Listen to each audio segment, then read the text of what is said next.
Welcome back, everyone, to the North American LCS. Kobe and I are joined by TSM's Support X Special. How you doing? Could be better. Wasn't the cleanest game, but I mean, we came out on top, and that's always good to see. So what went wrong?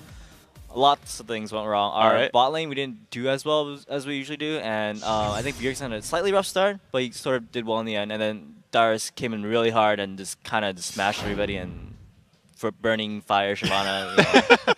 So I do want to start out the first question because they chose the Urgot Soraka lane because a lot of people haven't played against it. To you, what's the most important thing about laning against an Urgot Soraka lane that you have to keep in mind?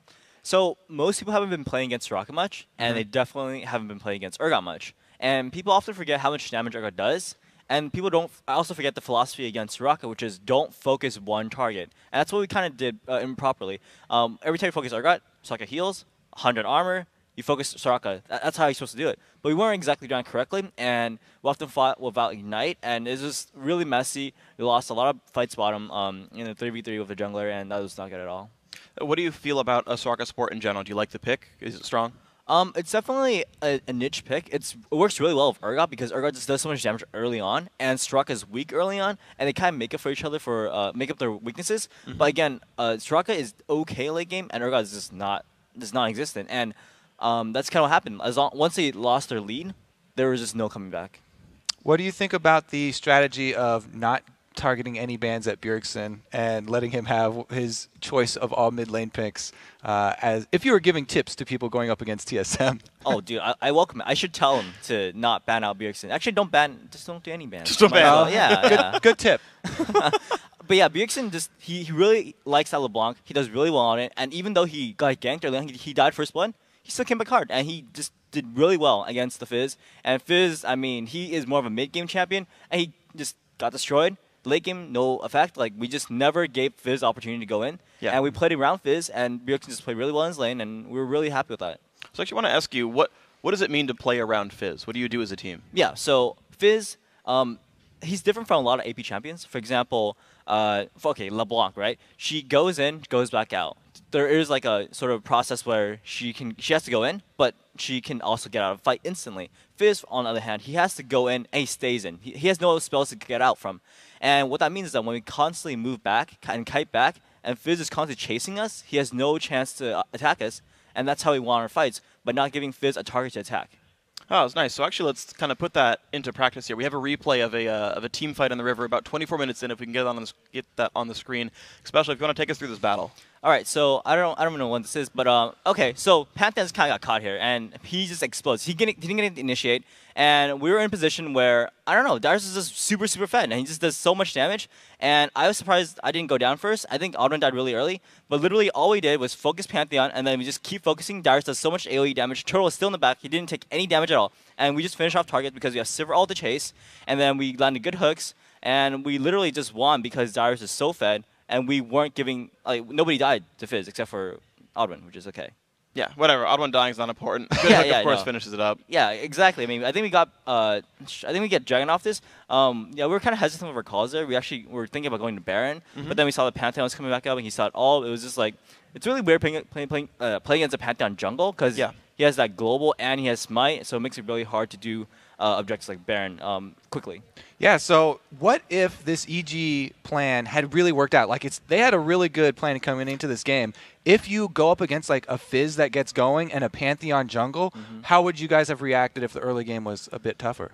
If it was even harder than that, it would have been hard to come back. But fortunately, Bjergsen on LeBlanc, like LeBlanc beats Fizz in a lane 1v1 for sure, and Fizz is not supposed to get ahead, but if for some reason Fizz managed to get ahead, it would have been really hard for us to come back because what happened is they would just run on us, they have Soraka all and stuff like that, and we would, like, Fizz was just kind of two-shot people, and our only way to fight this would be to just constantly come back, use Sivir to run away, and use Talisman to run away, and just constantly throw spells at them, and hopefully they get chased down far enough where they have nowhere to run, and we can slowly turn them. There is no way we can fight that 5v5 without having to run away.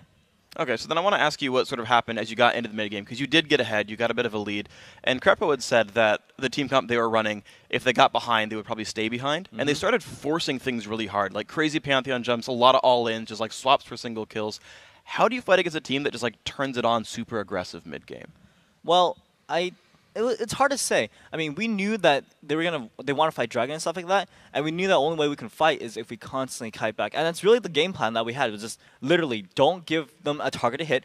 We told Darius, he's Shyvana, right? Usually you dive in Shyvana. No, don't do that. Just hit the closest target. Let Turtle, let Auto AoE, let Bjergsen just kill one target super, super fast. And that way we were not like running the Straka heals and just slowly getting poked down. And so they're the ones getting poked down, not us. And that's the only way we can fight it, because just how strong that team comp is in an actual 5v5.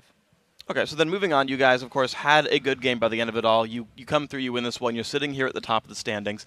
How do you keep yourselves in prime shape? How do you keep from slipping a game? It's really tough. Honestly, our game against Cloud9 was really close. Even this game was fairly close. We were like, after I think we lost Dragon, like maybe 2 kills really early into the game, our communication kind of shut down a little bit. But it was really just the team being like, hey guys, their team comp is early game. We're mid game, late game. Just make sure we hold out, keep laning phase, don't die anymore, and we're going to be okay. And then that's kind of what happened. And we were just really lucky that their team comp just doesn't scale into mid and late game, and we managed to win because our mid and late game were just better. So I got Crepo's thoughts on the Saint Vicious support that's going to come up here pretty soon. I want to get your thoughts, too. Have you actually played against it at all? What's your experience with the Saint support? Yeah, surprisingly, I was in a game, and Saint was last pick. I usually play support in solo queue, and Saint was like, hey man, I want support. I'm like, sure. I pick AD, I go with Saint, I think we get dumpstered bottom. It was super hard. I think we were like 3 and like 12 or something. We were doing decent early on, but then once like knowing when ganks are gonna come in, knowing how to fight like level 6s with ults, just knowing just the little things about support that people don't usually know, Saint doesn't have yet. I mean, he might have learned it by now, but at the same time, it's something that takes a lot of time to learn, and usually people don't get it in a couple weeks. So you're going to be matching up against him tomorrow. How are you going to take advantage of that lack of knowledge that he has? I just hope he goes down bottom 2v2, and we can show Turtle, or we can show Saint with Turtle just how bot lane's supposed to be played. Wow. All right. So then, got a question for you. Our Twitter question we'd asked our audience. I want to ask you as well. Who from the LCS outside of TSM would you duo queue with, and why is it Saint Vicious?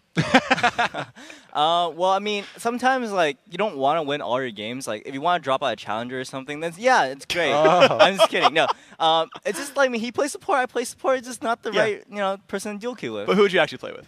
Oh, that's a tough question. There's lots of players that are good, right? I mean, okay, so outside TSM, I think LMQ's AD, Vasily, he's actually really good. He plays really aggressive. I like that. He kind of goes for risky plays. He plays really similar to Turtle, but I think Turtle like just beats him in terms of mechanics. So, I mean, I would say Turtle, of course, but then, Vasily, he's a close second. Just he has that aggressive playstyle that I like to see. Just doesn't have the mechanics back it up yet. All right, so one final question for you. What are the goals of TSM this season? I mean, really, the goal is going to be the same for all teams, win Worlds, right? Okay. And for TSM, it's really, like, we want to win Worlds. At the same time, we want to really get ahead of the NA scene. And to do that, we need to do really well this split, do really well next split, and hopefully do well at Worlds. And that's, again, that's our goal. But the first step is really just to dominate NA scene and then move on from there. All right, Special, thank you very much. Congratulations on your win, and we'll see you against Curse tomorrow. Guys, we got more games, so let's send it back to the desk with Riv and Jack.